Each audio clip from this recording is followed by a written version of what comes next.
Тэгэхээр энэ хүүхд хамгааллын тухай хууль маань Нийслэл дүүргийн прокурорын газраас 2024 оны 5 дугаар сарын байдлаар хорхоос өөр төрлийн ялаар шийтгүүлсэн болон тэнцэх албадлагын арга хэмжээ авагдсан 163 өсвөр насны хүүхдийн шийдвэр гүйцэтгэлийн ажиллагаа хуулийн дагуу явагдаж байгаа эсгэд хяналт тавин ажиллажээ. Өнөөдрийн байдлаар нийслэлийн хэмжээнд хорхоос өөр төрлийн ялаар шийтгүүлсэн тэнцэх албадлагын арга хэмжээ авагдсан 84 хүүхэд байгаагаас нийтэд тусдаа ажил хийх ялаар шийтгүүлсэн 2, тэнцэж хүмүүжлийн чанартай албадлагын арга хэмжээ авагдсан 64 хүүхэд байна. Мөн хорих ялаас хугацааны өмнө суллагдаж хяналт тогтоосон 1, хорих ял оногдуулсан шүүхийн шийдвэрийг тодорхой хугацаагаар хойшлуулсан 17 хүүхэд байна. Шүүхээс хорхоос өөр төрлийн ял оногдуулахдаа харгалзаж байгаа үндсэн нэг зүйл бол анхудаа гэмтэрэг үлдсэн хүүхдүүдэд 8-аас доош жилийн ялтал оногдуулахаар заасан ийм хүүхдүүдэд шүүхээс бичлэн эдлүүлэхгүйгээр эхний удаад эцэг эхийн хяналтанд дарга гэрийн хяналтанд хүүхдүүд өөрсдөө сурч боловсрох эрхийг нь хангаад ингээд хүмүүжлийн чанартай албадлагын арга хэмжээ оногдуулж байна. Мөн хорих шүүхөөр шийдэх дотор биелүүлэхийг хойшлуулах ийм албадлагын арга хэмжээ авч байна. За энэ хугацаанд хүүхдүүд сургуультаа явж болно. Эцэг эхтэй дарга гэртээ туслаад ингээ гэр орнтой байж хүмүүжиж байгаагаараа энэ ялын онцлог нь байдаг. За хүүхдүүд засарч хүмүүжснээ харуулад за сургууль соёлтой яваад дахин гэмтэрэг зөрчилд холбогдохгүй байх юм бол энэ ялыг эдлүүлэхгүйгээр ингээд дуусгах болдог. Хэрвээ хүүхэд энэ хяналтанд байх хугацаанд дахин зөрчил үлдээд шүүгэн шийдвэр үүсгэх байгууллагаас шүүхээс даалгасан үүргийг биелүүлэхгүй байх юм бол ялыг нь нөхөж эдлүүлдэг ийм ялын. Хорхоос өөр төрлийн ялаар шийтгүүлсэн 14-өөс 18 насны өсвөр насны хүүхдүүдийн дийлэнх буюу 66% нь хулгайлах, дээрэмдэх зэрэг өмчлөх эрхийн эсрэг гэмтэрэг үйлдсэн бол 19% нь бусдын биед хүнд хөнгөн хохирол учруулсан гэмтэрэгт холбогджээ. Хүүхдүүд ихэвчлэн санамсар болгоомжгүй байдлаар гэмтэрэгт холбогддог байна. Хүүхэд холбогдсон хэрэгүүдийг хараад байхад дандаа өсвөр насны хүүхэд хэрэгт холбогдсон байж тээ. Чиний хувьд нуулгүй хэлэхэд яг ямар хэрэгт холбогдож шалгагдсан бэ? Эхлээд би дугуйтай авцамаар явж байгаад машин мөрөгцсөн бохгүй юу.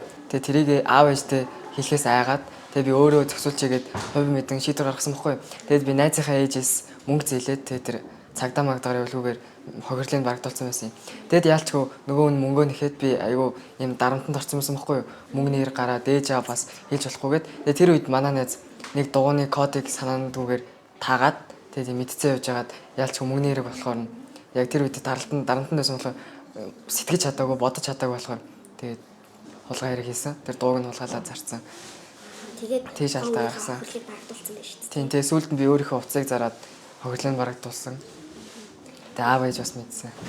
Гэхдээ тухайн үедээ чи яг аав ээжтэй хэлсэн бол энэ асуудал ингэтлээ хүндрэх байх болсон. Би одоо бодохдоо яг тэр үед л би ингээд жоохон бодоод жоохон тайван хандаад аав ээжтэй хэлсэн бол би одоо ингэж явахгүй тэгж алдаа гарахгүй байсан маа гэд би харамсдаг. Би болохоор нэг 100 Монголд ирсэн байхгүй. Гадаад байж байгаад. Тэгээ гадаад ч нэг Монгол найзууд амар санаад. Тэгээ нь бол 100 яг 6 сард ирэхдээ амар нь бол жоо хөөрцөн байсан.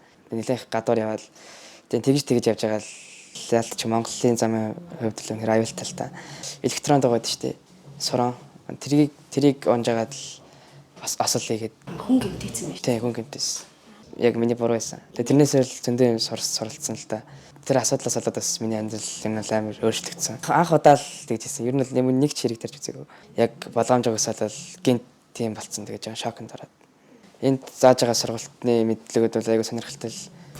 Яг чамд ямар боломжуудээс чи алдсан бэ? Яг хэрэгт орсны дараа би яг манай ягч гадаад байдаг хгүй. Тэгээд намайг татъя гэжсэн. Тэгээд би тэгээд хилээ хэрэг авсан болохоор тэр үедээ гадаад явж чадаагүй.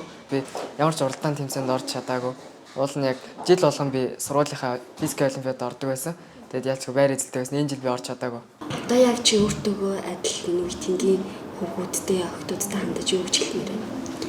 Ингээд ямар нэгэн үйлдэл шийдвэр өөрийн мэдж гаргахдаа сайн бодож байгаарай. Дандаа аав ээж гэдэг бол маш чухал. Аав ээжтэйгээ юм болгоныг сайн зөвшөлдөж ярилцах хэрэгтэй. Дээрх хүүхдүүдийн хуулиар олгогдсон эрхийг хамгаалах зорилгоор хүүхэд бидний ирээдүйн удирдлагыг нийслэлийн прокурорын газар, нийслэлийн шүүхийн шийдвэр гүйцэтгэх газар, хүүхэд гэр бүл хөгжил хамгааллын ерхий газар хамтран зохион байгууллаа. Өдөрлөгт хорхоос өөр төрлийн ялаар шийтгүүлсэн 60 орчим хүүхэд хамрагдсан юм а. Тэнцэх алгалын арга хэмжээ авагдсан энэ хүүхдүүд маань дийлэнх нь бас ерхий боловсролын сургуулаа төгсөж байгаа ийм хүүхдүүд байгаа. Тэгээд эдгээр хүүхдүүдийн мэрэгжлийн зөв сонгохтой холбоотой асуудлаар манай хүүхдийн эрүүлийн хөгжил хамгааллын ерхий газрын бас мэрэгчлэнүүд маань бас мэдээлэл бол өгч байна. энэ одоо шүүгээр шийдэгдсэн хүүхдүүдийн ар гэр буюу гэр бүл эцэг их асран хамгаалагчид нь одоо хамгаалагчтай нь ажиллах, тэдний бас үүргийг сануулах, хөгжил оролцоог нь хангах энэ асуудлаар л ажиллана. Гэрүүл суурьсан хүүхд хамгааллын асуудлаар бас хууль тогтоомжууд маань гарч байна. Бид үйл ажиллагаа бас явуулж байна. Энэ хүрээндээ бас төрийн эрх бүхий байгууллагууд ингээ хамтын ажиллагааг л үргэлжлүүлээд ингээ ажиллаж байна. Өсвөр насны хүүхдүүд гэмт хэрэгт холбогдож байгаа нь гэр бүлийн орчноос шалтгаалж байна. Эцэг эхчүүд хүүхдүүдтэй ойлголцож ярилцдаггүй. Тэдний үзэл бодлыг хүнддэгдэггүй, үл хайхарч байгаа нь гэмт хэрэгт өртөх нэг шалтгаан болдог байна. Өсвөр насных нь найзуудтайгаа ингээд оройтох ч юм уу тий. За илүү их цагийг өнгөрөөд гэртээ байхгүй наа гэдгээс болоод бас насан турш хүүхдүүдийн хооронд одоо нөгөө харилцааны зөрчил гарч ирээд байдаг гэсэн. Ерөнхийдөө бол өсвөр насны хүүхдүүд ээж аавтайгаа насан турш хүмүүстэй ярилцах дурггүй, хүсдэггүй, ойлгодгүй гэдэг. Гэхдээ аль нь хоорондоо одоо нөгөө оролдлого хийгээд заавал ярилцдаг байх хэрэгтэй гэсэн. Энэ нь өөрөө одоо ямар нэгэн тий дараа нь гарах эрсдлээс урьдчилан сэргийлж байгаа гол одоо зүйл нь байгаад байгаа гэсэн. Хүүхдүүд хэдийгээр гэмт хэрэгт холбогдож хорхоос өөр төрлийн ялаар шийтгүүлсэн ч тэдний сурч боловсрох эрх хязгаарлагдах ёсгүй. Тиймээс хичээл завсарсан хүүхдүүдийг үргэлжлүүлэн сурах боломж нөхцлөөр хангахад анхаарч байгаа гэдгийг өдөрлөгийн үеэр онцолсон.